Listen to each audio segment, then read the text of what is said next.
오늘은 첫 번째 시간으로 하나님의 능력이라는 제목의 말씀을 나누도록 하겠습니다. 자, 먼저 조금 지루할 수 있지만 이 로마서가 쓰여진 배경을 함께 살펴봐야 하는데, 이 로마서 전체를 이해하는데 아주 중요한 첫 단추이니까 여러분 조금 집중해 주셔야 합니다. 솔직히 자신이 없습니다. 하지만 여러분을 믿고 같이 한번 떠나보도록 하겠습니다. 이 로마서는요, 사도 바울이 로마 교회에 보낸 편지로 주후 56년에서 57년 사이에 고린도에 있을 때 바울이 쓴 편지입니다. 자, 이 시기가 사도 바울에게도 또 로마 교회에게도 굉장히 중요한 시기였는데요. 왜냐하면 엄청난 갈등의 한복판에 있었기 때문입니다. 자, 바로 유대인과 이방인 사이에 벌어진 갈등이었습니다. 그 갈등의 중심에는 사도 바울이 있었습니다. 이 사도 바울은 자신을 가리켜 이방인의 사도라고 할 정도로 이방인 선교의 진심이었거든요. 바울은 3번에 걸친 전도 여행을 통해서 예수 그리스도의 구주 되심을 증거하면서 이방인에게 복음을 전합니다. 자, 그러자 이방인 그리스도인들이 많아지기 시작했는데요. 바로 여기에서 문제가 발생하게 됩니다. 자, 기존 유대인 출신의 그리스도인들이 새롭게 유입된 이방인 그리스도인들의 자격에 대해서 묻기 시작한 겁니다. 유대인들이 오래전부터 지켜왔던 율법과 할례를 이방인들에게도 요구하면서 서로 간의 갈등이 터지고 깊어지게 된 것이죠.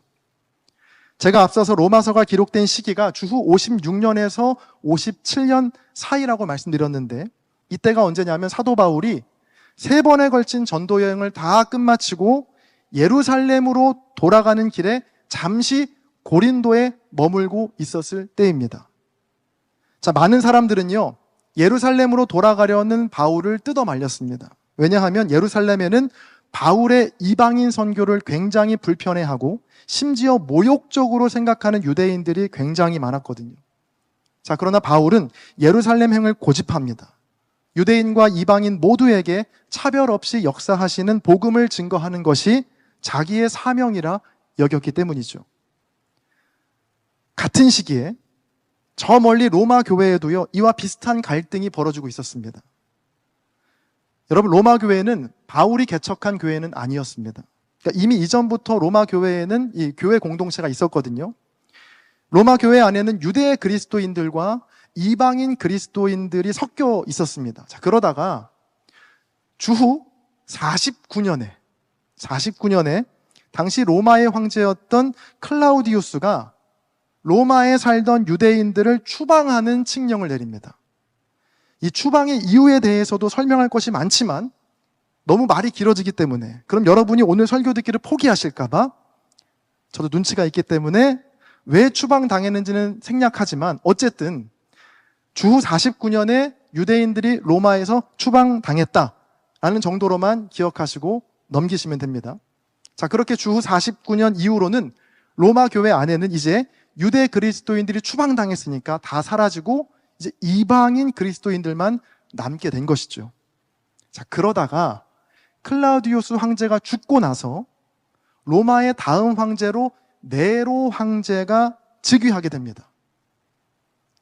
주후 54년에 즉위한 네로는 이전 황제가 로마에서 몰아내었던 유대인들을 다시 로마로 불러들입니다. 자, 5년 만에 추방당했던 유대 그리스도인들이 다시 로마 교회로 복귀하게 된 것이죠. 자, 그때부터 로마 교회 안에도 갈등이 시작되었습니다. 일명 주도권 싸움, 자리 다툼이 다시 시작된 것이죠. 유대인은 유대인들만의 논리로, 또 이방인은 이방인들만의 논리로 서로의 부족한 부분을 지적하면서 교회 공동체 안에 분열과 갈등이 로마 교회 안에 생겨나게 된 겁니다. 자, 이런 상황에서 바울이 로마 교회에 쓴 편지가 바로 로마서인 것이죠. 끝났습니다. 이제 간단히 한번 정리해 보면요, 49년에 로마에 있던 유대인들이 추방되고 54년에 다시 유대인들이 로마로 돌아오면서 로마 교회의 갈등이 그때 시작되었는데, 그로부터 2년이 지난 56년에서 57년 사이에 바울이 유대인과 이방인 간의 갈등을 해결하기 위해 예루살렘으로 향하던 중에 고린도에 잠시 머물렀을 때 쓴 편지가 바로 로마서이다 라는 것이죠. 저는 최선을 다했습니다. 네, 여러분 감사합니다. 자, 그러니까 한마디로 이 로마서는요, 갈등의 한복판에 쓰여진 성경이다 라고 볼 수 있습니다. 이런 배경을 생각하시면서 오늘 본문 16절을 다 같이 한번 다시 읽어보겠습니다. 함께 읽습니다. 시작.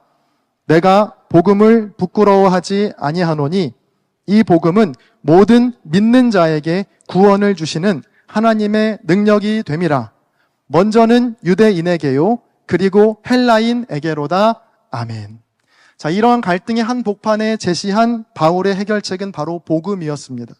바울은 내가 복음을 부끄러워하지 않는다라고 말하면서 이 복음은 모든 믿는 자에게 구원을 주시는 하나님의 능력이라고 말하죠.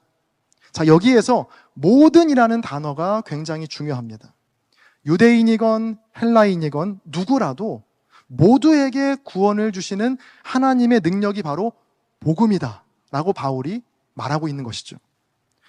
여러분, 그럼 이 복음이 무엇인가요? 복음은 우리말 그대로 풀이하면 좋은 소식입니다. 자, 그런데 너무나 감사하게도 바울은 로마서 1장에서 복음이 무엇인지 명확하게 알려주고 있습니다. 자, 로마서 1장 2절을 한번 눈으로 보세요. 바울은 말합니다. 이 복음은 하나님이 선지자들을 통하여 그의 아들에 관하여 성경에 미리 약속하신 것이라. 그의 아들에 관하여 말하면 육신으로는 다윗의 혈통에서 나셨고 성결의 영으로는 죽은 자들 가운데서 부활하사 능력으로 하나님의 아들로 선포되셨으니 곧 우리 주 예수 그리스도시니라. 자, 이 바울이 말하는 복음을 한 문장으로 요약하면 이렇습니다. 이 복음은 곧 우리 주 예수 그리스도니라. 여러분, 복음이 뭐라고요? 우리 주 예수 그리스도시다. 그러니까 복음이 곧 예수님이라는 겁니다. 이 복음이, 즉 예수님이 바로 하나님의 능력이다 라고 선언하고 있는 겁니다. 어떤 능력이요? 모든 사람을 구원에 이르게 하는 능력이다. 제가 오늘 말씀의 제목을 하나님의 능력이라고 정해봤습니다. 오늘 본문에서 따온 표현이죠. 여러분은 능력하면 무엇이 떠오르시나요?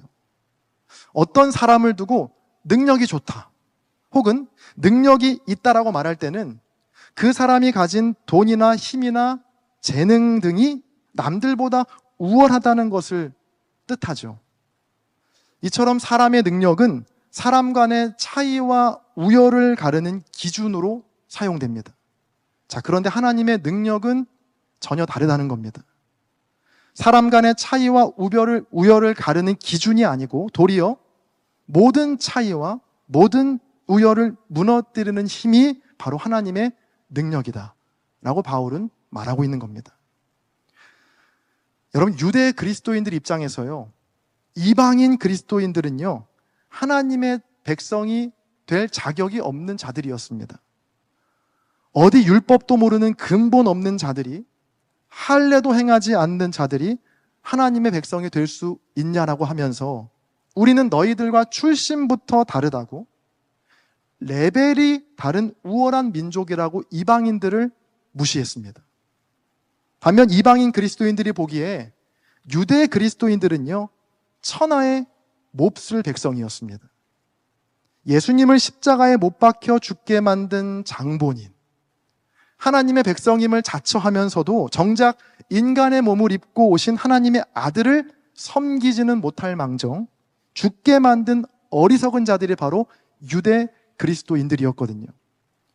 자, 이렇게 서로의 입장에서 상대의 약점을 찾아서 비난하기에 바쁜 유대인들과 헬라인들에게 바울은 말합니다.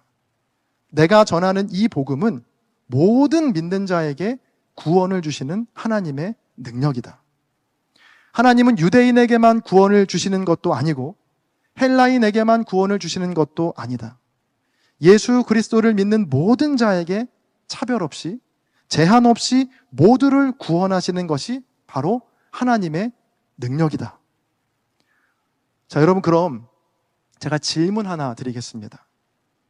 이 바울의 편지를 받은 당시 로마 교회의 교인들은 이 로마서의 말씀대로 갈등과 분쟁을 멈추고 서로 주님 안에서 하나가 되었을까요? 아니면 계속해서 진흙탕 싸움을 이어갔을까요? 정답은 경이로울 정도로 복음 안에서 서로가 하나가 되어 로마 세계를 완전히 뒤바꿔 놓게 됩니다. 자, 지난 8월에 비아 출판사에서 출간된 이 놀랍고도 새로운이라는 제목의 책이 있는데요. 기회가 된다면 여러분들도 한번 꼭 읽어보셨으면 하는 책입니다. 이 책의 저자는 케빈 로우로 미국의 저명한 신약학자입니다. 이 책의 부제가 이렇습니다. 초기 그리스도인들이 로마 세계에 던진 경이와 충격에 관하여. 이 책의 내용은 제목 부제 그대로 초기 그리스도인들이 당시 로마 세계에 던졌던 놀랍고도 새로운 일들에 대한 기록입니다. 제가 이 책에서 만났던 아주 충격적인 문장이 하나 있는데요. 제가 그 문장을 읽어드리겠습니다.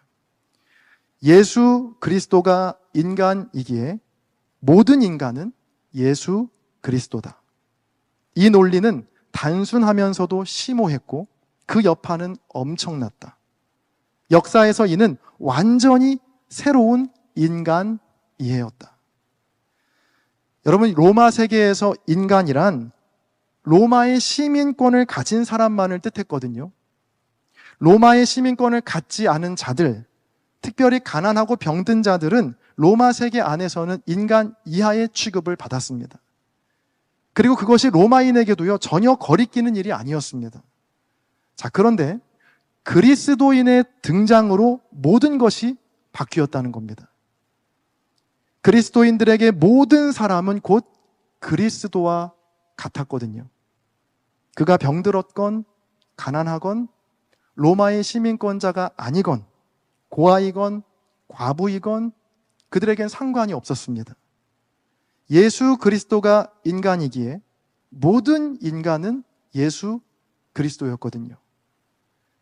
그래서 그리스도인들은 로마인들의 관심 밖에 있었던 가난하고 병든 자들을 돌보기 시작했습니다. 저도 책을 통해서 처음 알게 된 사실인데, 가난한 사람들을 위한 숙소와 또 병원과 고아원 등을 그리스도인들이 로마 역사에서 최초로 만들었다고 하더라고요. 로마의 장대하고 화려한 역사상 한 번도 없었던 일들이 그리스도인의 등장으로 새롭게 시작이 되었던 겁니다. 4세기 무렵에 최초로 세워진 가난한 사람들을 위한 숙소는요, 당시 떠돌이 빈민과 난민, 그리고 나병 환자까지도 돌보는 역할을 했다고 해요. 한 문헌에서 당시 그리스도인들에 대해서 이렇게 말하고 있습니다. 그리스도인들은 자기네 가난한 사람들뿐 아니라 우리의 가난한 이들까지 돌본다. 또 4세기 중반에는 병원과 고아원도 세웠는데, 병원과 고아원 역시 이전까지는 한 번도 생각해 보지 않았던 그리스도인들만의 독특한 산물이었습니다. 전염병을 대하는 태도에서도요, 그리스도인들은 로마 세계에 신선한 충격을 안겨주었는데요. 이전까지는 전염병이 돌면 누구도 병에 걸린 사람을 돌보지 않는 것이 매우 상식적이고 매우 일반적인 상식이었다고 합니다. 병에 걸린 사람을 격리하고 버려두는 것, 이상한 일이 아니었거든요. 자, 그런데 이상하게도 그리스도인들은 병에 걸린 사람들 곁에서 그들을 간호하기 시작합니다. 이게 나는 그리스도인이기 때문에 전염병으로부터 보호받을 수 있다는 어떤 미신과 같은 믿음으로 행한 일이 아니었습니다. 나도 역시 전염병에 걸려서 죽을 줄 알면서도, 그리고 목숨을 잃게 될 줄 알면서도 그들을 돌본 건데요. 제가 책의 일부를 읽어드리겠습니다. 병자들을 돌본 그리스도인들이 종종 이웃에게서 병이 옮아 그의 고통을 스스로 짊어지고 기꺼이 그 아픔을 대신했다. 많은 이가 다른 사람을 간호하며 그의 건강은 회복시키되 자신은 죽음을 맞이했다. 그 죽음을 자신에게로 옮겨온 셈이었다. 이러한 방식으로 우리 형제들 가운데 가장 뛰어난 이들이 세상을 떠났다. 여러분, 이런 기이하고도 놀라운 일을 생각해내고 실천할 수 있었던 힘이 어디에서 나왔겠습니까? 바로 온 인류의 죄를 짊어지시고 십자가에서 죽으시고 다시 부활하신 예수 그리스도, 모든 믿는 자에게 구원을 주시는 하나님의 능력이신 예수 그리스도를 믿는 믿음으로만 가능한 일 아니었겠습니까? 이제 말씀을 정리하겠는데요. 간절히 바라기는 초기 그리스도인들이 로마 세계를 경이와 충격에 빠지게 한 것처럼 우리 창천교회 청년 공동체도 오늘 이 시대에 하나님의 능력이신 예수 그리스도를 전하며 그 능력으로 차이와 차별을 허물어 분열과 갈등의 시대에 새로운 도전과 충격을 줄 수 있는 주님의 몸된 교회가 되기를 주의 이름으로 간절히 소망하고 또 축원합니다. 제가 마지막으로 앞서 언급했던 책의 일부를 읽어드리고 오늘 말씀을 정리하겠는데요. 초기 그리스도인들은 원래 함께할 이유가 전혀 없거나 심지어 함께하지 말아야 할 이유가 있던 사람들을 한데 불러 모았다. 그리고 전혀 다른 이들을 하나의 지붕 아래 품을 수 있는 창조적인 공동체와 제조들을 만들어냈다. 그리스도 안에서 그리스도를 통해 이루어진 그들의 일치는 인간이 무엇인지 보여주었고 삶의 다양한 경계를 뛰어넘어 예상치 못한 연대를 만들어냈다. 그리스도인들은 너무도 다양한 서로 어울리지 않을 법한 사람들로 뒤엉켜 있는 집단이었다. 로마 총독과 농부, 병든 사람과 건강한 사람, 가난한 사람과 부유한 사람, 교양 있는 사람과 무지한 사람, 유대인과 이방인까지 모두가 함께했다. 그들 모두가 변화되고 있었고 새롭게 빚어지고 있었다. 여러분, 우리 교회가 또 우리 청년부가 그리고 또 우리의 속회가 그리스도 안에서 또 그리스도를 통해 함께 할 수 없었던 이들과의 신비한 일치를 이루는 공동체가 되어서 하나님의 크신 능력을 날마다 체험하고 간증하는 저와 여러분 복된 교회 공동체 되기를 주님의 이름으로 간절히 축원합니다. 그 하나님의 능력을 사모하면서 그 하나님의 능력을 날마다 체험하는 우리 모두가 되기를 간절히 소망합니다. 제가 기도하겠습니다. 존귀하신 주님, 로마서의 말씀을 통해 복음의 능력, 하나님의 능력을 배우고 깨닫게 하시고 그 능력을 사모하게 하신 것 감사합니다. 세상의 능력은 다른 사람과 나를 구분짓기 위한, 다른 사람보다 더 우월한 위치를 선점하기 위한 능력이지만 하나님의 능력은 모든 차이와 차별을 무너뜨리고 모든 믿는 자들을 구원에 이르게 하는 복된 소식임을 깨닫습니다. 우리 모두도 복음 되시는 예수 그리스도를 닮아 분쟁과 갈등과 폭력으로 얼룩진 이 세상에 충격과 경이로움을 던져줄 수 있는 주님의 제자, 주님의 교회가 되게 하여 주옵소서. 감사드리며 우리 주 예수 그리스도의 이름으로 기도합니다. 아멘. 우리 로마서 산책 두 번째 시간입니다. 우리 지난 첫 시간에는 로마서 1장을 본문으로 하나님의 능력이라는 제목의 말씀을 함께 나누었습니다. 그러니까 당시 바울과 로마 교회는 심각한 분열과 갈등의 중심에 있었다라고 말씀드렸죠. 바울은 로마 교회를 향해서 복음이신 예수 그리스도를 전하고 있는데요. 그 예수 그리스도는 모든 믿는 자에게 구원을 주시는 하나님의 능력이 된다라고 말하였습니다. 바울의 이 편지가 로마 교회에 끼친 영향은 어마어마했습니다. 유대인과 이방인 간의 편가름과 분쟁과 다툼으로 몸살을 앓던 로마 교회는 이후 로마 세계에 큰 충격과 도전을 주게 되었는데요. 모든 믿는 자를 구원하시는 하나님의 능력을 힘입어서 유대인과 이방인은 물론이고 로마 총독에서부터 병들고 가난하여 인간 이하의 취급을 받았던 사람들까지 모두가 한 몸 공동체를 이루게 됩니다. 또 당시 로마 세계에서는 한 번도 시도해보지 않았던 가난한 자들을 위한 병원과 고아원도 바로 그리스도인들로부터 처음으로 시작되었다라고 지난 시간 말씀을 나누었죠. 제가 지난 시간 말씀을 전하면서 책에 나온 한 문장을 소개해드린 바 있는데 제가 그 문장을 다시 읽어드리겠습니다. 예수 그리스도가 인간이기에 모든 인간은 예수 그리스도다. 이 논리는 단순하면서도 심오했고 그 여파는 엄청났다. 역사에서 이는 완전히 새로운 인간 이해였다. 자, 아마 이 말이 조금은 어색하고 불편하게 들린 분들도 계실 것 같습니다. 아니, 모든 인간이 예수 그리스도라니. 이단 아니야? 아니, 이상한 거 아니야? 라고 생각하실 하셨지만 목사님이 설마 이단이겠어? 하는 생각에 그냥 넘기신 분도 많이 계실 것 같아요. 2023년도 중앙일보 기사를 보니까 우리나라에 내가 재림예수다 라고 스스로 주장하는 사람이 50명 정도 된다고 하더라고요. 자, 모든 인간은 예수 그리스도다라는 이 말이 모든 인간이 재림예수다라는 말은 절대로 아닙니다.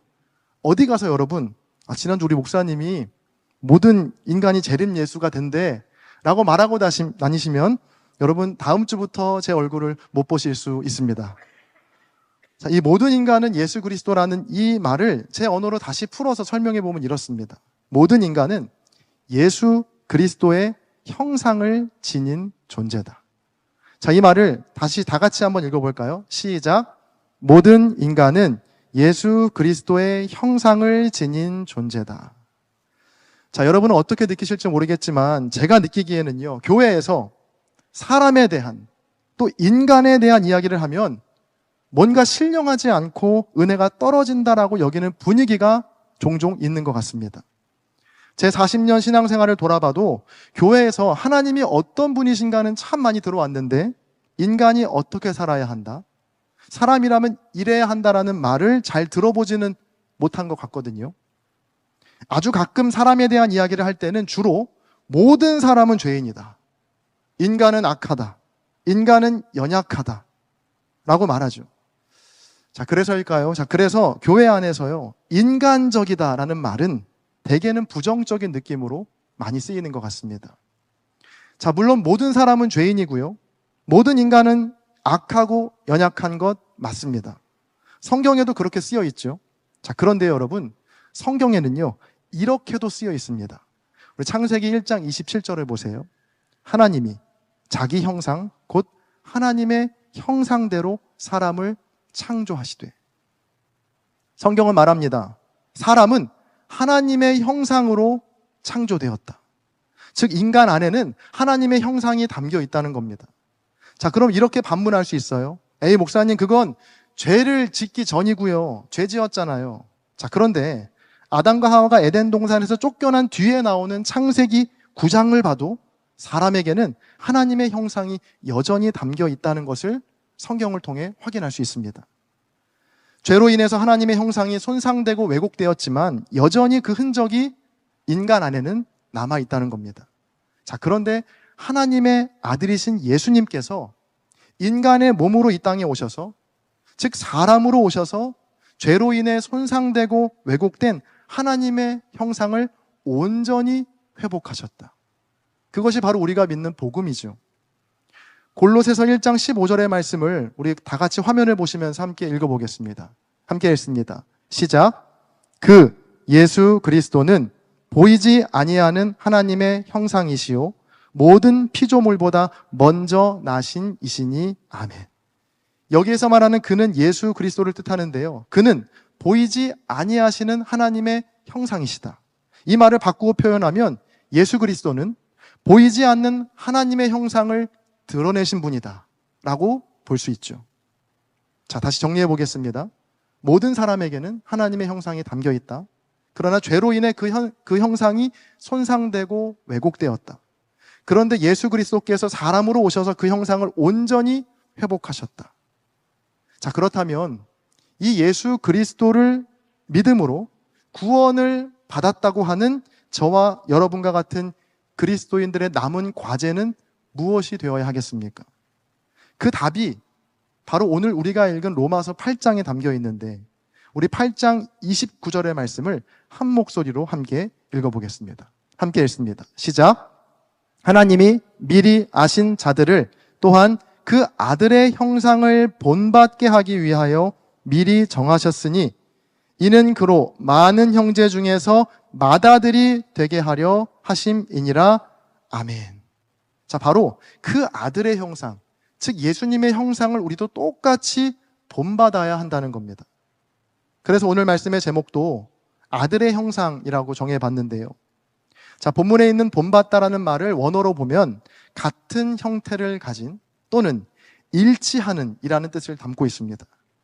자, 그러니까 그리스도를 믿고 구원받은 우리에게 남겨진 중요한 과제는 바로 아들의 형상, 즉 예수님의 형상을 온전히 닮아가는 데 있다는 겁니다.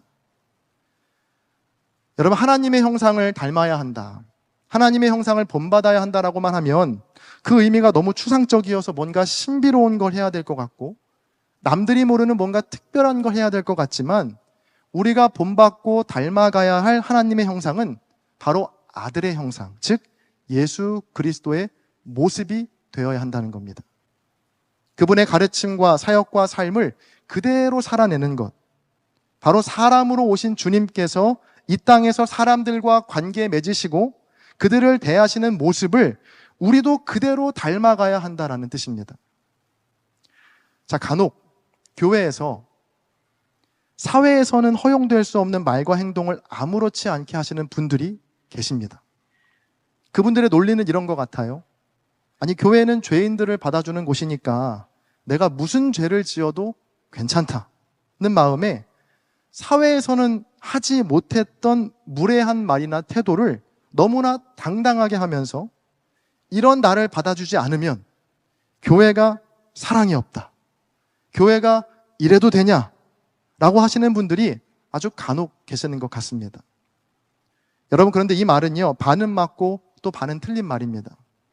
교회가 죄인들이 모인 곳 맞죠? 자, 그러나 동시에 그리스도 안에서 새로운 삶을 꿈꾸는 사람들의 모임이 바로 교회입니다. 어떤 꿈이요? 죄로 인해서 왜곡되고 손상되었던 하나님의 형상을 예수 그리스도를 통해서 온전히 회복하고자 하는 꿈.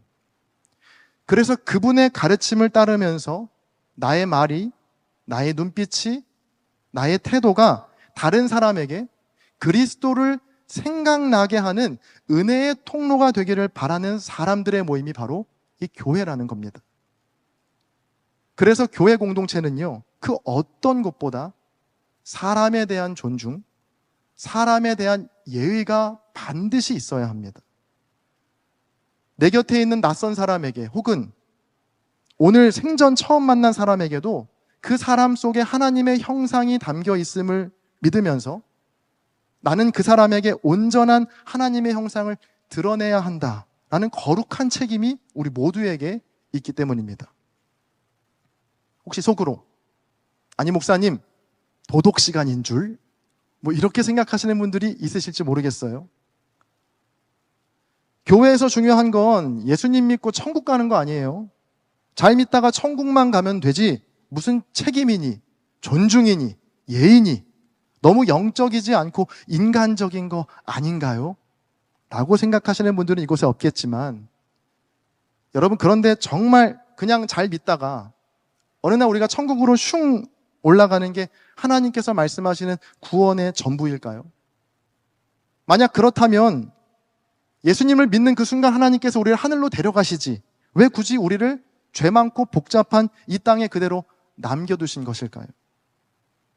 자, 오늘 본문 19절을 한번 보세요. 피조물이 고대하는 바는 하나님의 아들들이 나타나는 것이다. 자, 바울은 말합니다. 모든 피조물들이 하나님의 아들들이 나타나기를 고대한다는 겁니다. 여기에서 말하는 하나님의 아들들은 하나님의 형상, 즉 아들의 형상을 본받는 그리스도인들을 뜻합니다.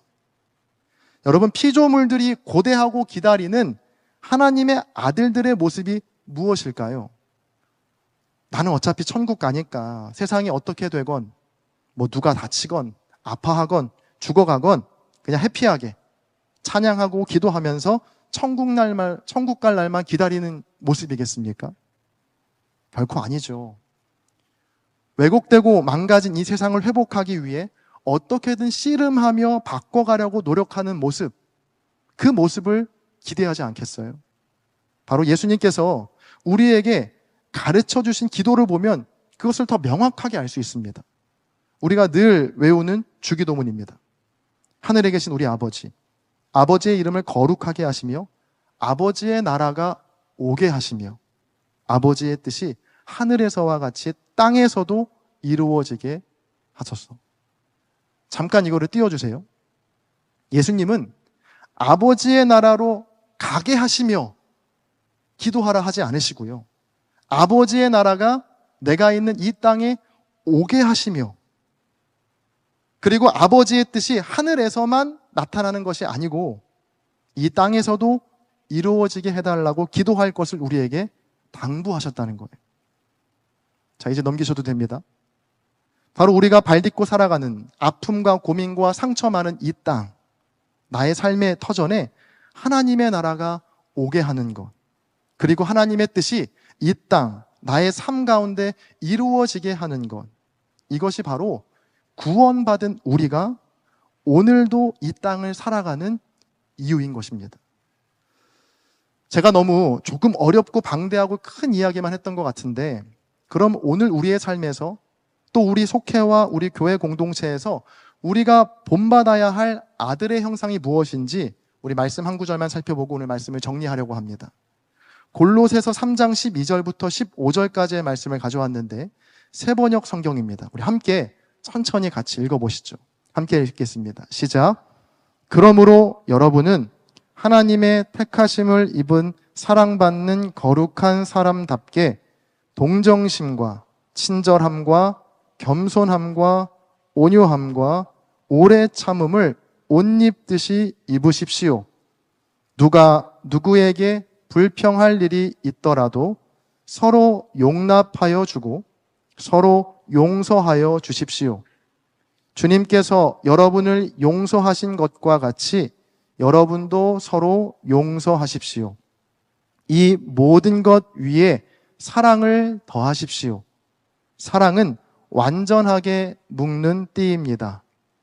그리스도의 평화가 여러분의 마음을 지배하게 하십시오. 이 평화를 누리도록 여러분은 부르심을 받아 한 몸이 되었습니다. 또 여러분은 감사하는 사람이 되십시오. 아멘. 아들의 형상을 본받는 맏아들로 여겨진 우리가 닮아가야 할 모습이 무엇이라고 나옵니까? 동정심과 친절함, 겸손함과 온유함, 그리고 오래 참음, 불평보다는 서로 용납하고 서로를 용서하는 삶, 이 모든 것 위에 사랑을 더하는 것, 마지막으로 감사하는 사람이 되는 것. 자, 혹시 머릿속으로 누군가의 얼굴을 떠올리면서 그렇지, 걔는 좀 저래야 될 텐데 라고 생각을 하셨다면 누가복음에 있는 십자가 위에서도 다른 이를 탓하지 않았던 예수님을 생각하시면서 여러분 다른 누구의 얼굴이 아니라 나의 얼굴을 떠올리면서 주님, 저부터 닮아가겠습니다. 저부터 본받겠습니다. 라는 마음을 품게 되시기를 바랍니다.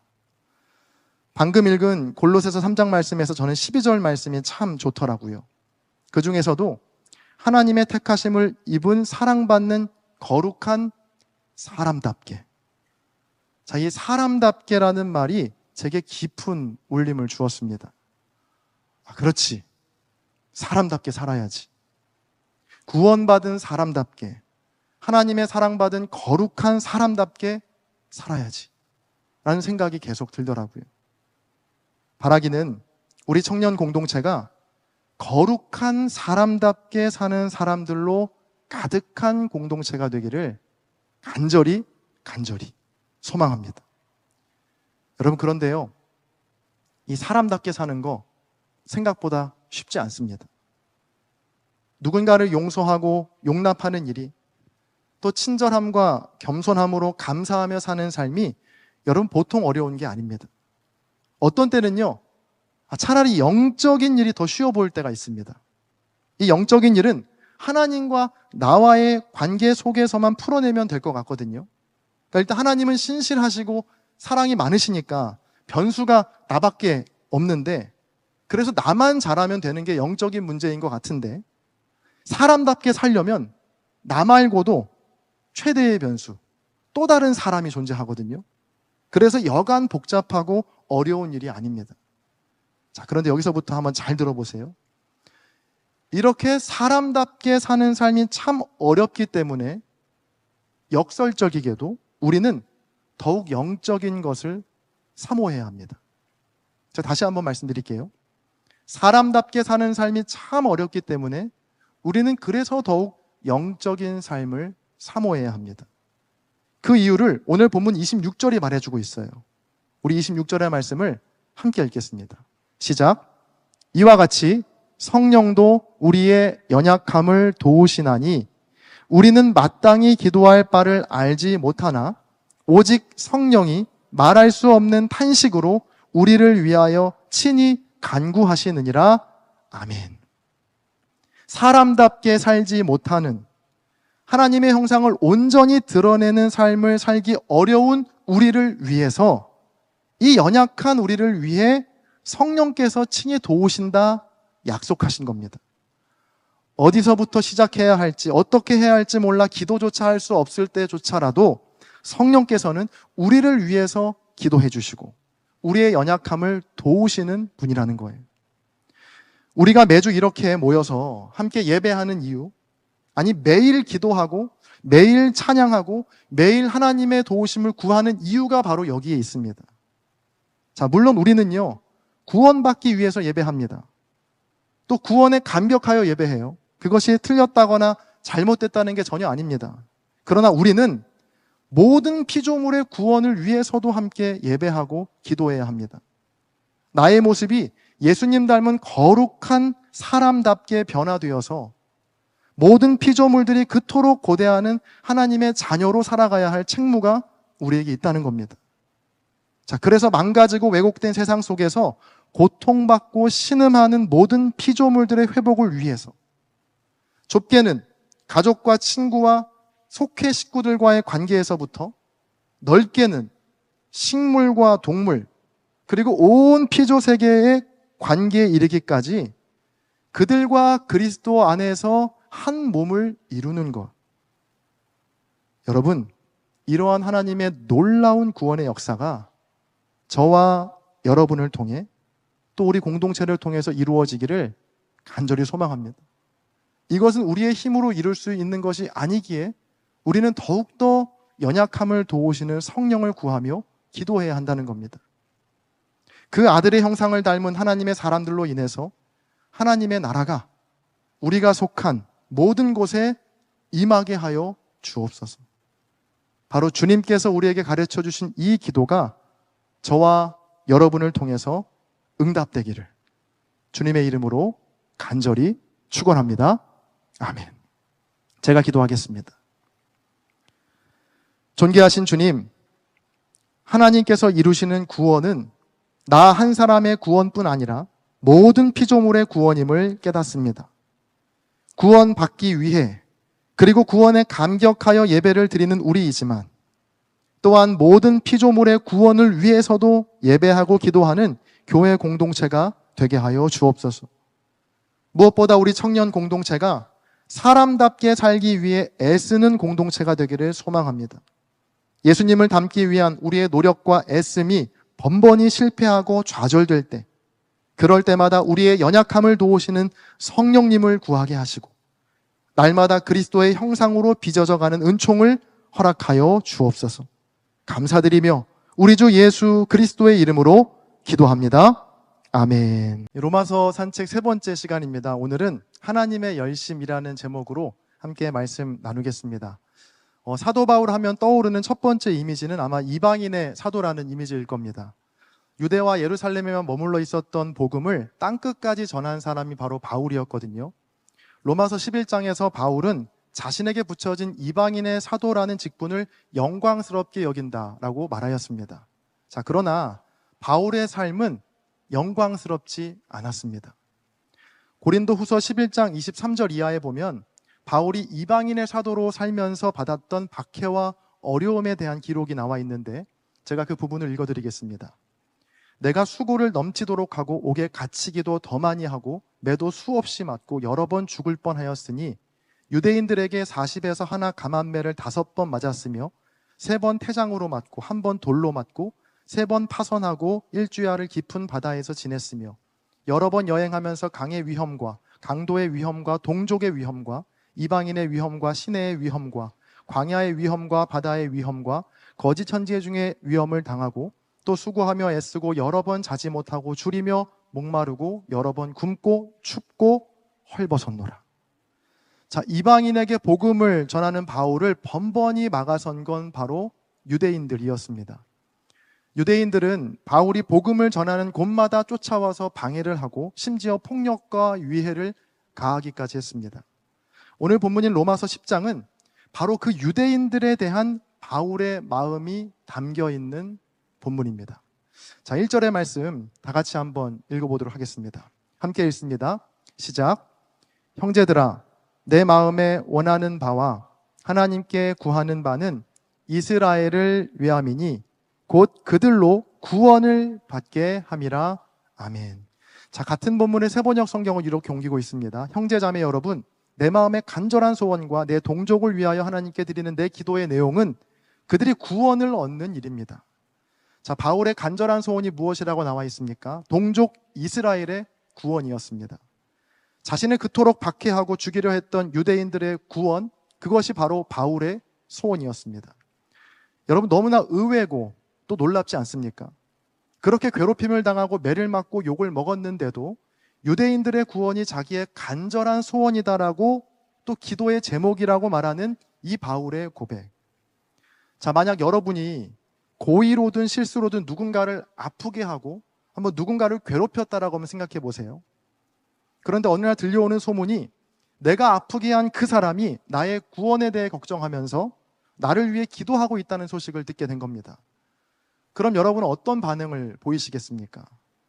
사람이라면 미안한 감정이 먼저 들겠죠. 그리고 그 사람에게 찾아가서 미안함과 고마운 마음을 전하지 않겠습니까? 고의였건 실수였건 내가 아프게 한 것에 대해 사과하고 이런 나를 위해 기도해줘서 정말 고맙다고, 나도 앞으로 당신을 위해 기도하겠다, 이렇게 반응하는 것이 마땅한 인간의 도리죠. 자, 그런데요, 유대인들은 달랐습니다. 바울에 대한 미움과 증오를 거두지 않고 더 심하게 끝까지 바울을 괴롭히고 죽이려 했습니다.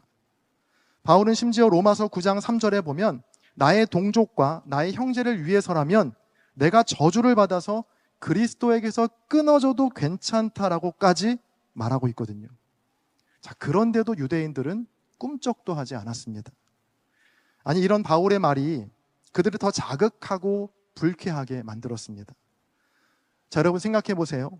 유대인들이 구원받기를 간절히 원한다는 건 현재 그들이 구원에서 멀어져 있다는 것을 전제하고 있거든요. 이 사실이 유대인에게는 용납이 되지 않았던 겁니다. 율법을 지키지 않은 이방인들에 비하면 유대인들은 그 누구보다 하나님께 가장 가까이 있는 사람들이었거든요. 하나님을 위해 하는 일이나 그들이 드리는 헌금이나 드리는 기도는 이방인들과는 비교할 수 없을 정도로 매우 많았습니다. 자, 그런데 오늘 바울은 바로 그 유대인들을 향해서 유대인 너희는 구원에서 가장 먼 자라고 말하면서 그래서 나의 간절한 소원은 나의 동족 너희들이 구원을 받는 것이다 라고 말하고 있는 겁니다. 자, 바울이 이렇게 말하는 이유가 있습니다. 오늘 본문 2절에 나와 있는데요, 우리 2절을 다 같이 한번 읽도록 하겠습니다. 함께 읽습니다. 시작. 내가 증언하노니 그들이 하나님께 열심히 있으나 올바른 지식을 따른 것이 아니니라. 아멘.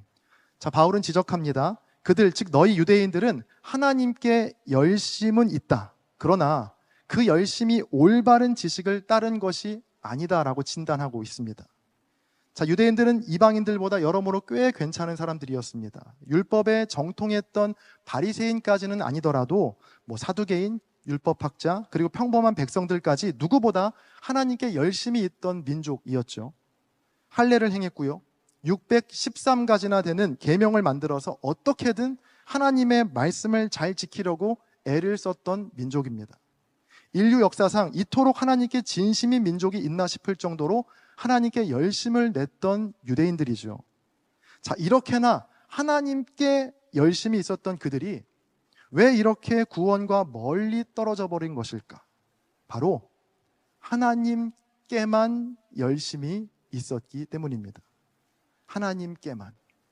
자, 이어지는 3절을 보면 그 의미가 더 분명해지는데 우리 3절의 말씀도 같이 한번 읽어보겠습니다. 함께 읽습니다. 시작. 하나님의 의를 모르고 자기 의를 세우려고 힘써 하나님의 의에 복종하지 아니하였느니라. 아멘. 자, 지금부터 3분 집중이 필요합니다. 한번 같이 해보시죠. 자, 여러분, 하나님께 열심을 내는 것과 하나님의 열심에 관심을 갖는 것, 이거 우리말 단어로는 딱 한 단어밖에 차이가 안 나지만 그 의미와 결과는 완전히 다릅니다. 자, 하나님께 열심과 하나님의 열심은, 벌써 졸리나요? 자, 하나님께 열심과 하나님의 열심은 별로 차이가 없는 말 같지만 엄청난 차이를 낳는 말입니다. 제가 설명을 이어가 볼게요. 자, 먼저 하나님께 열심은 그저 하나님이라는 대상을 정해놓고 그 대상을 향해서 내가 열심을 쏟는 것을 말합니다. 그분의 뜻이나 마음은 고려하지 않은 채 그저 내가 열심을 내는 행위 자체에 몰두하는 것이죠. 오늘 본문 1절부터 3절까지의 말씀을 제가 메시지 성경으로 읽어드릴게요. 친구 여러분, 참으로 내가 원하는 것은 이스라엘이 가장 선한 것, 곧 구원을 얻는 것입니다. 나는 온 마음으로 그것을 원하며 늘 그것을 위해 하나님께 기도드립니다. 나는 하나님께 대한 유대인의 열정이 참 대단하다는 사실을 기꺼이 인정합니다. 그러나 문제는 그들의 모든 일이 본말이 전도되어 있다는 겁니다.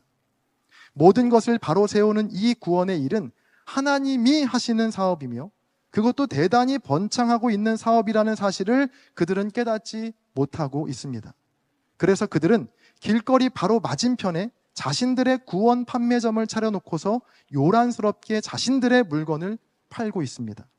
오랜 시간 동안 하나님을 하나님에 걸맞게 대해드리지 않고 자기들 멋대로 다루어온 결과 이제 그들은 더는 내놓을 것이 없게 되었습니다.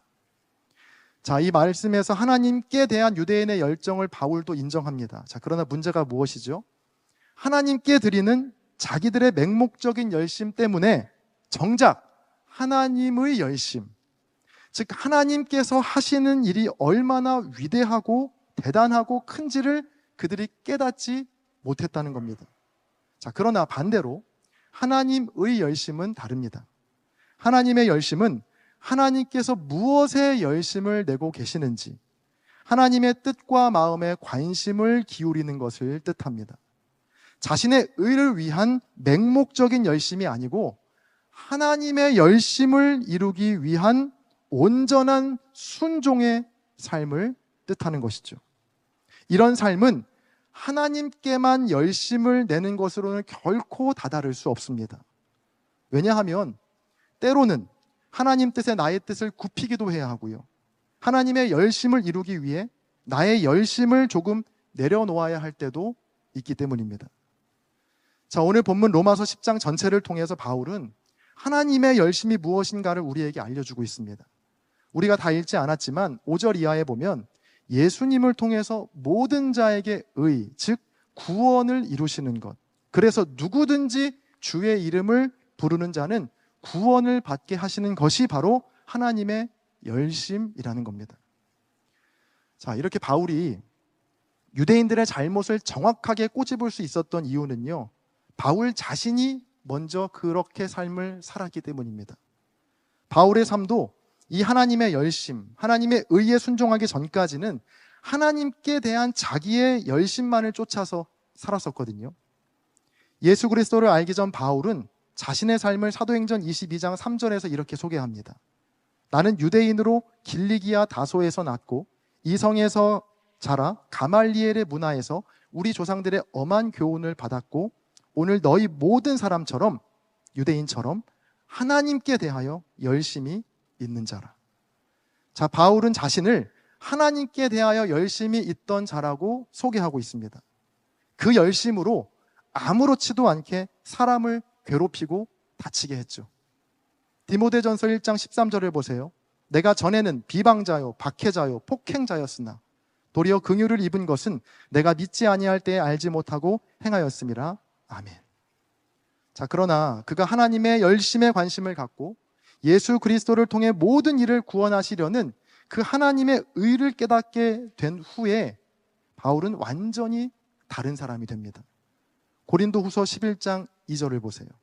내가 하나님의 열심으로 너희를 위하여 열심을 내노니. 자, 여러분, 이 차이가 느껴지시나요?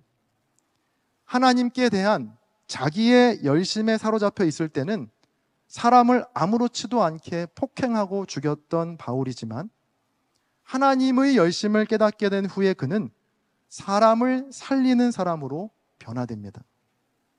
너희를 위하여. 하나님께 드리는 나의 열심에만 매몰되면 그 열심이 누군가를 찌르고 아프게 하지만, 하나님의 열심은 너희를 위한 열심으로, 즉 다른 사람을 살리는 열심으로 바뀌게 된다는 겁니다. 자, 오늘 말씀의 제목은 하나님의 열심입니다. 자, 혹시라도 오해하실까봐 짚고 넘어가겠습니다. 제가 하나님께 드리는 열심이 아예 필요가 없다는 말 절대 아닙니다. 하나님께 우리는 열심을 내야 합니다. 하나님께 정성을 다해 예배도 드려야 하고, 예물도 드리고, 기도도 하고, 또 마땅히 드려야 할 찬송과 경배를 우리는 마땅히 하나님께 드려야 합니다. 열심히. 피조물 된 인간이 창조주 되시는 하나님, 구원자 되시는 예수님, 도우시는 성령님께 열심을 내는 거 반드시 필요한 일입니다. 자, 그런데 그런 나의 열심은 반드시 하나님의 열심 안에서 행해져야 한다는 겁니다. 오늘 본문 2절의 표현에 따르면 올바른 지식 안에서 행해져야 한다는 것이죠. 내가 아무리 특심으로 하나님께 열심을 낸다고 해도 그것이 온 인류를 구원하시려는 하나님의 열심과 상관이 없다면 그 열심이 도리어 하나님의 일을 방해하는 것이 될 수 있다는 겁니다. 유대인들이 꼭 그랬죠. 그들은 하나님을 자기들만의 하나님으로 소유하려 했습니다. 예수 그리스도를 통해 모든 민족을 구원하시는 하나님의 열심보다 우리 민족의 평화, 우리 민족의 구원에만 몰두하여서 모든 열심을 하나님께 쏟아부었던 겁니다. 나의 열심이 하나님의 열심과 어긋남에도 불구하고 그들은 자기의 뜻을 꺾기보다는 도리어 하나님의 뜻을 꺾으려 했습니다. 자, 그렇다면 오늘을 살아가는 우리는 어떻게 하면 이 유대인들의 실수와 잘못을 반복하지 않을 수 있을까? 자, 이 질문이 정말로 중요합니다. 왜냐하면 저도 여러분도 하나님께 열심을 내는 사람들이잖아요. 이 주일 오후에 교회에 같이 모여서 우리의 시간과 마음, 심지어 예물까지 하나님께 드리는 사람들이기 때문에 더욱 오늘 말씀에 우리는 귀를 기울여야 합니다. 어떻게 하면 우리의 열심이 하나님의 열심 안에서 바르게 쓰임받을 수 있을까? 자, 고민하고 묵상하다가 한 가지 단어가 떠올랐는데요. 그 단어는 바로 여백이라는 말입니다. 여백. 이 여백이라는 말의 사전적인 의미는 종이 따위에 글씨를 쓰거나 그림을 그리고 남은 빈자리, 이것을 여백이라고 하죠. 한자로 남을 여자에 흰 백자를 써서 흰색 남은 부분을 뜻합니다. 자, 그런데 한 책을 읽다가 이 여백에 대한 매우 흥미로운 정의를 만나게 되어서 제가 한번 가져와 봤습니다. 여백사고라는 책에서 저자는 여백을 이렇게 정의합니다. 여백이란 무언가를 쓰고 남은 공간이 아니라 쓰여있는 무언가를 돋보이게 하기 위해 일부러 남겨둔 공간이나 모든 것이 들어갈 수 있는 가능성 넘치는 공간, 또 정말 소중한 것을 지키기 위해 일부러 남겨둔 시간이나 힘을 의미한다. 바리새인을 비롯한 당대의 하나님과 가장 가까이 있었다라고 자부했던 유대인들, 누구보다 하나님께 열심을 내었던 유대인들이 예수 그리스도를 거부하고 모든 민족을 구원하시는 하나님의 뜻을 꺾어버렸던 이유가 그들에게는 여백이 없었기 때문이 아닐까 하고 생각해 보게 된 겁니다. 하나님께 대한 자기의 열심과 자기 의로 가득했던 그들에게 하나님의 열심과 하나님의 뜻이 들어갈 공간이, 그 틈이 그들에게는 없었던 겁니다. 즉 여백이 없었던 것이죠. 하나님의 구원 계획은 유대인들에게만 머무는 것이 아니고 사마리아와 땅끝까지 전해지는 것이지만 그들에게는 그 하나님의 열심을 담아낼 만한 여백이 없었던 겁니다. 그래서 과거부터 지켜왔던 율법과 할례에 집착했고, 자기의 방식을 따르지 않는다면 그들이 누구이건 어떤 마음으로 하는 행동이건, 심지어 하나님의 아들 예수 그리스도까지도 제거했던 것입니다. 그래서 저 스스로에게도, 그리고 여러분에게도 이렇게 권면하고 싶습니다. 우리 안에 여백을 조금씩 늘려가 보면 어떨까 하는 권면입니다. 내 생각이 무조건 다 맞아. 이럴 때는 이렇게 해야지. 이건 옳고 저건 틀린 거야. 이러한 나의 열심으로 가득 찬 생각과 사고에서 이거 말고 다른 방법도 있을지도 몰라. 내가 틀렸을 수도 있어. 더 좋은 방법이 있을 수 있어. 라고 하는 그 여백이 조금씩 넓어지기를 바랍니다. 그 여백이 나의 생각과 경험 너머에 있는 예수 그리스도의 사랑과 은혜를 돋보이게 하는, 강조하게 하는, 드러나게 하는 힘이 될 줄로 믿습니다. 앞서 소개했던 여백 사고라는 책에서 저자는 여백에 대해서 또 이렇게도 정의합니다. 제가 읽어드릴게요. 자신의 힘만으로 완결시키지 않고 타인과 우연의 힘을 곱할 수 있는 장소, 그곳이 바로 여백이다. 저는 이 말을 다시 이렇게 바꿔서 읽었습니다. 자신의 힘만으로 완결시키지 않고 타인과 하나님의 힘을 곱할 수 있는 장소, 그곳이 바로 여백이다. 자, 이제 우리 다음 주면 가을 수련회를 갖게 됩니다. 자, 특별히 이번에는 로마서 산책이라는 주제로 함께 모이게 되는데, 오늘 말씀을 준비하면서 이번 수련회가 우리 삶에 여백을 만드는 시간이 되면 좋겠다라는 생각이 들었습니다. 올해 이 마지막 회장단이 아주 열심히 준비하고 있습니다. 아이러니하게도 여백 없이 살고 있는 것 같아요. 이것 때문에. 아마 다음 주가 되면 여러분 깜짝 놀라실 수 있습니다. 맑은 내 홀에 입장하시는 순간 여기가 숲속인가? 라고 하는 착각이 들 정도로 정말 열심히 준비하고 있는데요. 이 로마서 산책이라는 주제가 생각할수록 괜찮더라고요. 산책은 천천히 걷는 것이죠. 다음 주 로마서라는 숲을 모든 속회가 함께 천천히 걷는 시간을 함께 가질 텐데요. 로마서의 말씀을 듣고 또 서로의 나눔을 들으면서 우리의 생각과 마음의 여백을 조금씩 넓혀가는 계기로 삼으시면 참 좋겠습니다. 또 당장에 해결해야 할 시급한 일들에 쫓겨 살던 우리의 조급한 걸음도 그날만큼은 멈춰 세워서 온 민족을 구원하시는 하나님의 열심에 우리 모두가 귀를 기울여서 그 뜻과 마음에 우리의 걸음도 한번 맞춰보는 시간이 되기를 바랍니다. 우리의 열심이 올바른 지식 가운데 하나님께는 영광이 되고 이 세상에는 평화와 기쁨을 가져오는 복된 하나님의 사람들이 다 되시기를 주님의 이름으로 간절히 축원합니다. 제가 기도하겠습니다. 존귀하신 주님, 하나님께 드리는 나의 열심과 그 열심을 통해 얻어지는 정서적 안정이나 성취감만으로 만족했던 우리의 무지함을 고백합니다. 말씀을 통해 하나님께 드리는 나의 열심보다 나를 향한 하나님의 열심이 더 중요함을 깨닫습니다.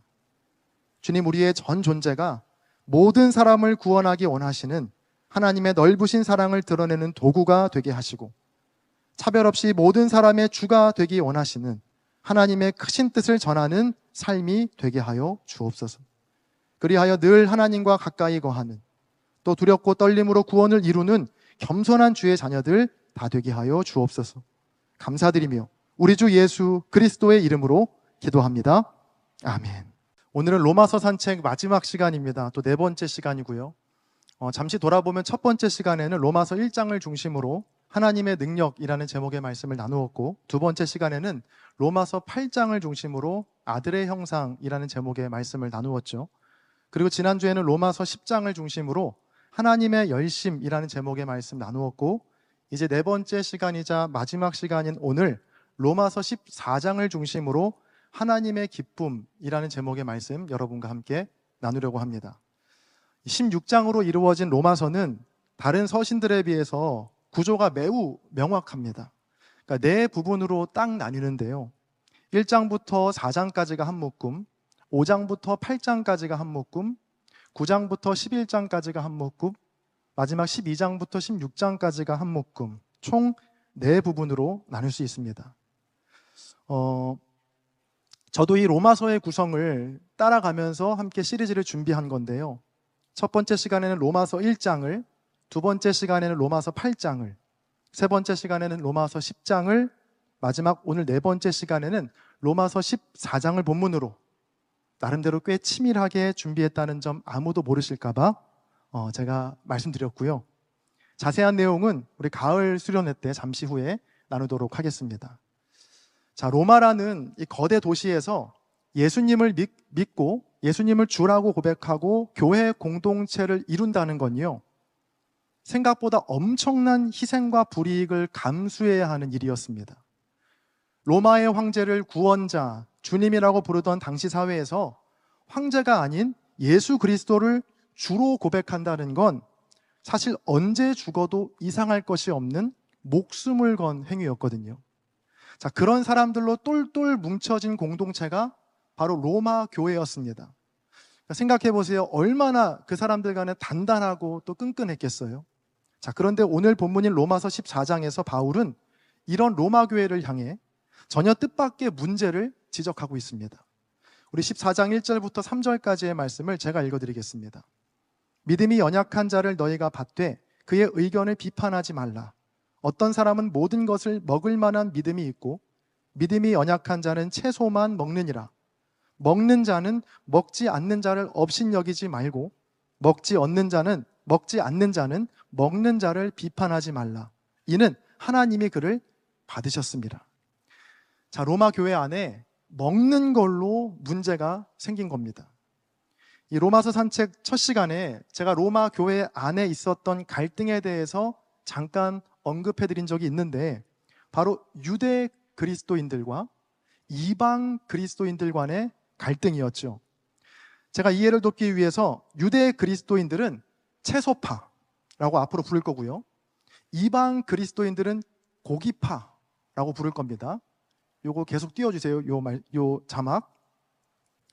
자, 먼저 이 채소파들의 주장은 고기나 포도주는 로마 신전에 바쳐진 음식일 수 있기 때문에 먹을 수 없다라는 입장이었습니다. 실제로 당시 로마에서 유통되는 고기들 중 대부분은 이방 신전에 이미 바쳐진 음식들이었거든요. 자, 그러니까 유대 그리스도인, 즉 채소파 사람들은 혹시라도 이 음식이 우상에게 바쳐진 음식일 수 있기 때문에 무조건 우리는 채소만 먹겠다라는 입장이었습니다. 반면 고기파들의 주장은 음식은 음식일 뿐, 거짓된 우상에게 바친 음식을 먹는 게 아무런 문제가 되지 않는다라는 입장이었죠. 그래서 그들은 고기를 아주 맛있게, 아주 야무지게 먹었습니다. 자, 채소파 입장에서는 이 고기파 사람들이 야만적이고 순수하지 못한 믿음을 가진 위선자로 보였죠. 또 고기파 사람들은 이 채소파 사람들이 음식 하나에도 흔들리는 나약한 믿음의 사람들로 보인 겁니다. 자, 이제 넘기셔도 됩니다. 자, 그래서 이 두 집단 간에 갈등이 벌어진 거예요. 고기를 먹는 자는 고기를 먹지 않는 자를 업신여기고, 고기를 먹지 않는 자는 고기를 먹는 자를 비판하기 시작했습니다. 자, 여러분, 지금 이 싸움은요, 우상에게 제사를 드려야 하냐 마냐 이런 싸움이 아닙니다. 예수님을 주로 고백하냐, 황제를 주로 고백하냐, 이러한 타협의 여지가 없는 중대한 문제가 아니라는 거예요. 어떻게 보면 사소해 보이는 이 먹거리 문제가 로마 교회를 심각한 다툼과 분열로 몰고 간 것이죠. 오늘 본문이 우리에게 알려주는 매우 귀중한 교훈이 있습니다. 그건 교회 공동체를 어렵게 하는 문제는 생각보다 사소한 일일 수 있다라는 겁니다. 자, 그렇다고 제가 교회 안에서 일어나는 모든 일이 다 사소하고 별일 아니라는 건 아닙니다. 물론 그러한 중대한 문제들도 있죠. 그러나 교회 내에서 벌어지는 다툼과 갈등의 이유들을 살펴보면 대부분 취향 문제나 선호의 문제인 경우가 많다라는 겁니다. 예수님을 주로 고백하느냐 마냐, 부활을 믿냐 마냐, 이런 문제가 아니고 저 사람의 말투가 짜증난다, 저 사람의 눈빛과 옷차림이 거슬린다 와 같은 취향과 선호의 문제일 때가 많다라는 것이죠. 자, 이러한 문제를 향한 바울의 대답이 로마서 14장 3절과 4절에 나오는데 제가 메시지 성경 버전 가져와 봤거든요. 화면을 보시면서 같이 한번 읽어보겠습니다. 조금 긴데 같이 읽어볼게요. 시작. 그러나 두 사람 모두 그리스도의 식탁에 초대받은 손님입니다. 만일 그들이 상대가 무엇을 먹는지 혹은 무엇을 먹지 않는지를 두고 서로 비난의 열을 올린다면 이는 참으로 무례하기 그지없는 일이지 않겠습니까? 하나님께서 그 두 사람 모두를 식탁에 초대하셨기 때문입니다. 손님인 여러분에게 손님 명단에서 누구를 지워버리거나 하나님의 환대에 간섭할 권한이 있겠습니까? 바로 잡아야 할 것과 익혀야 할 예절 등이 있다면 하나님이 알아서 하실 겁니다. 여러분의 도움 없이도 말입니다. 자, 바울은 말합니다. 그런 문제로 서로를 비난하거나 업신여기지 말라는 거죠. 왜죠? 주인이신 하나님께서 그들도 그리스도의 식탁으로 초대하셨기 때문입니다. 자, 너희도 하나님께 초대받은 손님이고 저들도 하나님께 초대받은 손님인데 주인도 가만히 있는데 손님들끼리 초대받을 자격이 있냐 없냐 따져 물을 수 없다라는 겁니다. 제가 이해를 돕기 위해서 예를 하나 들어보겠습니다. 어느 날 청년부의 교장님이신 이승현 장로님께서 목회팀을 집으로 초청하십니다. 한 해 동안 수고한 목회팀을 위해서 좋은 마음으로 집에서 식사를 준비하신 거죠. 예를 드는 거니까 과장을 조금 보태겠습니다. 한식, 양식, 중식, 일식 다양한 음식들 다 준비해 주시고 거기에 진귀한 과일과 디저트까지 다 집에 세팅을 하신 거예요. 목회팀이 왔습니다. 자, 그런데 목회팀이 이 장로님께서 차려주신 식탁에 앉자마자 서로를 지적하기 시작합니다. 먼저 현병찬 목사가 고기 반찬만 먹고 있는 정수림 전도사에게 말합니다. 아니 전도사님, 그래도 장로님 이거 다 손수 만드신 건데 그렇게 고기만 먹으면 어떡해요. 옆에 있는 샐러드도 좀 먹고 떡볶이도 좀 드셔야죠. 자, 그러자 정수림 전도사는 인상을 팍 쓰면서 평소 떡볶이를 매우 싫어하기로 소문난 구본영 전도사에게 떡볶이 그릇을 옮겨 놓습니다. 그리고 이렇게 말합니다. 구전도사님, 목사님이 이거 떡볶이 먹으래요. 그래야 장로님이 서운해하지 않으신데 얼른 먹어요. 이에 기분이 상한 구본영 전도사가 밥은 먹지 않고 디저트만 먹고 있던 이서연 전도사에게 짜증이 섞인 말투로 이렇게 말합니다. 전도사님, 지금 혼자 디저트 가게 왔어요? 밥을 먼저 먹어야죠. 이에 뚜껑이 열린 이서연 전도사가 수업을 마치고 조금 늦게 온 정성민 간사에게 이렇게 말합니다. 간사님, 이거 언제부터 잡힌 일정인데 이렇게 늦으면 장로님이 얼마나 불편해 하시겠어요. 음식이 식을까 봐 장로님이 얼마나 걱정하셨는데요. 자, 여러분, 지금 이 식사 자리에서 가장 불편한 사람이 누구일까요? 정성민 간사님일까요? 아니죠. 이 식사를 주관한 장로님이죠. 자, 이 장로님이 원하셨던 건 뭘까요? 목회팀이 즐겁고 행복하게 식사를 하는 거죠. 서로를 위로하고 격려하며 화목한 시간을 보내기를 바라는 마음으로 집으로 초청하신 겁니다.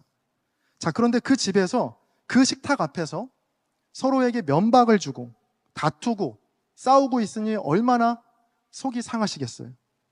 자, 그런데 이 싸움의 첫 원인이 된 현병찬 목사는 장로님을 속상하게 하려고 한 게 절대 아니었습니다. 도리어 그 반대였죠. 장로님이 준비하신 반찬을 두고 고기에만 집중하는 정수림 전도사를 보면서 혹시라도 장로님이 서운해하실까 봐 그러한 장로님을 위하는 마음으로 시작했던 말이었거든요. 자, 오늘 본문에 나오는 로마 교회의 이 채소파와 고기파 사람들의 마음도 아마 마찬가지였을 겁니다.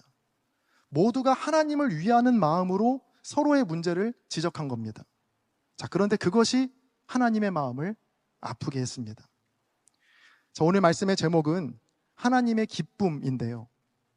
여러분, 하나님의 기쁨은 무엇일까요?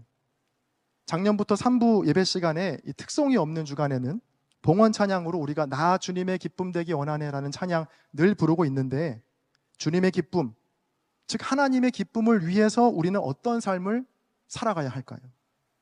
오늘 본문 18절과 19절을 보시면 그 답이 나와 있는데, 우리 두 절의 말씀 같이 한번 읽어보겠습니다. 함께 읽습니다. 시작. 이로써 그리스도를 섬기는 자는 하나님을 기쁘시게 하며 사람에게도 칭찬을 받느니라. 그러므로 우리가 화평의 일과 서로 덕을 세우는 일을 힘쓰나니. 아멘.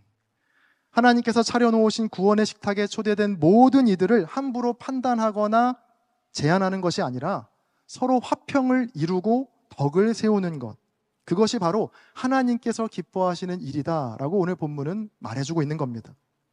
자, 본문 19절부터 22절까지의 말씀을 제가 메시지 성경으로 역시 읽어드릴게요. 잘 들어보세요. 그러므로 우리는 서로 사이좋게 지내는 일에 힘을 다하고 뜻을 모아야 합니다. 격려의 말로 서로 도와주십시오. 흠을 잡아 풀이 죽게 만들지 마십시오. 그러므로 함께 식사하는 다른 사람들을 세심하게 배려하고 예의를 지키십시오. 마음껏 사랑을 나누는 일에 방해되는 것이면 먹는 것이나 말하는 것이나 그 무엇이든 하지 마십시오. 각자 자신과 하나님과의 관계를 가꾸어 나가되 여러분의 방식을 다른 사람에게 강요하지 마십시오. 자, 다시 목회팀의 이야기로 돌아가 보면 장로님께서 차려주신 식탁이 사랑으로 가득해지기 위해서는 어떻게 했어야 할까요? 고기만 먹고 있던 정수림 전도사를 지적하지 않고 요즘 운동 잘하고 있냐고, 단백질 이걸로 부족하지 않냐고 하면서 고기 반찬을 더 갖다 주고, 떡볶이를 싫어하는 구본영 전도사에게는 떡볶이를 권하지 않고, 디저트를 좋아하는 이서연 전도사에게는 식사는 우리가 책임질 테니까 디저트는 전도사님이 책임지시라 하면서 편안히 디저트를 즐길 수 있게 하는 것 아니겠습니까? 또 수업 때문에 늦은 정성민 간사에게는 수업 듣느라 수고했다고, 식은 음식은 따뜻하게 데워올 테니까 어서 와서 먹으라고, 이렇게 해야 하는 것 아니겠습니까? 바라기를 우리 청년 공동체도 사이좋게 지내는 일에 힘을 다하기를 간절히 바랍니다. 조그만 흠을 잡아서 들추는 것이 아니라 격려의 말로 서로를 도와주고 세심하게 배려하고 예의를 지키며 마음껏 사랑하는 공동체가 되기를 바랍니다. 그것이 바로 우리 모두를 구원의 식탁으로 초대하신 하나님의 기쁨이기 때문입니다. 이 로마서 산책 시리즈 설교를 마치면서 저와 여러분 모두에게 차이와 차별을 허무시는 하나님의 능력이, 또 모든 일을 아름다운 아들의 형상으로 바라볼 수 있는 눈이, 그리고 하나님의 열심을 이루어드리는 손과 발이, 마지막으로 우리로 화목하게 원하시는 하나님의 기쁨을 깨닫는 마음이 우리 모두에게도 있기를 간절히 바랍니다.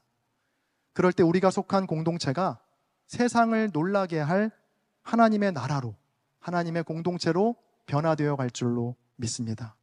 우리 창천교회 청년 공동체가, 또 여러분이 속한 가정과 학교와 일터와 속회가 이러한 하나님의 기쁨으로 충만하게 되기를 주님의 이름으로 간절히 축원합니다. 함께 기도하시겠습니다. 존귀하신 주님, 로마서의 말씀을 통해서 하나님의 능력과 아들의 형상, 또 하나님의 열심과 하나님의 기쁨을 깨닫게 하시니 감사합니다.